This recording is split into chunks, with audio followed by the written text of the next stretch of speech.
36 fractions, we are talking large amount of monitor units, and then how much one needs to worry about the high monitor units per fraction. Yeah. The high monitor units per fraction is an issue. I mean, there's you don't, luckily for head and neck and 6X, you don't have issues of neutron production. And I don't think the monitor units, the high monitor units, are contributing to skin dose. That's more of a bolus effect from a mobilization device or tangential photon beams. But the high monitor units gives an overall, background dose to the patient. So typically for, adult head and neck patients, it's not something that we've been particularly concerned with.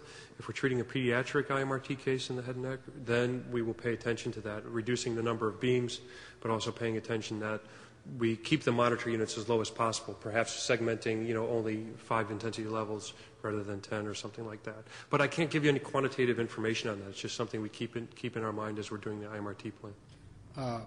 I got 2 questions. Can you comment on your estimation of errors in dose, like 0 to 3%, and for convergence 3 to 6%, on how you arrived at those?